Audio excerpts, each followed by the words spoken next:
Përfaqësuesi i lëvizjes Arbëria, Bekim Fazliu, në emisionin Debat në Shenja, duke komentuar deklaratën e fundit të kryeministrit Kristian Mickoski në lidhje me emërimin e ministrave, u shpreh se nuk pajtohet në këtë pikë me kryeministrin, duke shtuar se qeverisja duhet të nënkuptohet vetëm si partneriteti barabart mes atyre që përbëjnë koalicionin qeverisës. Ai vlerëson se llogaridhënia dhe përgjegjësia janë të domosdoshme në politik, pasi që këto, sipas tij, krijojnë standard të ri politik.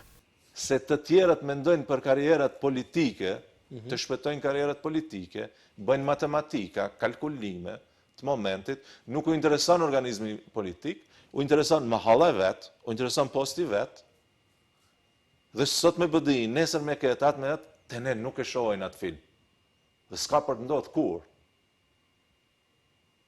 Ndërsa sa i përket ndodhive të fundit brenda koalicionit Vlen, Fazliu tha se nga informacionet që ka dhe nga kontaktet e partive që e përbëjnë Vlenin, nuk ka krizë mes partive të Vlenit, ndonëse shton se patjetër që nuk është gjithçka perfekte.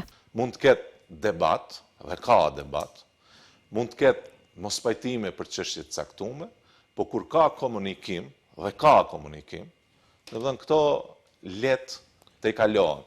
Deklaratat për përgjegjësi dhe llogaridhënie që i dha performancë Zoti Kasami nuk duhet shihen si krizë, nuk janë tension.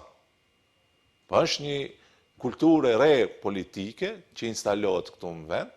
Funksionarët duhet të japin llogari për punën dhe këto nuk ka asgjë të keq. Tutje, sipas Fazliut, sa i përket asaj se kush do të shkarkohet apo emërohet ministër nga Vlen, ai tha se kjo është çështje e brendshme e Vlenit. Ndërsa vlerëson se në ditët në vazhdim do të shkarkohen ministri i sistemit politik, Ivan Stojlković, ministri i drejtësisë, Igor Filkov, dhe ministrja e arsimit, Vesna Janevska, për shkak të performancës së dobët të funksionarëve. Shkarkimin e Filkovit e ka paralajmëruar edhe kryetari i lëvizjes Besa, Bilal Kasami, gjatë një emisioni televiziv. Megjithatë, kryeministri Kristian Mickoski ka ironizuar me deklaratën e Kasamit, ndërsa ka rikujtuar këtë të fundit se ai është mandatari i qeverisë.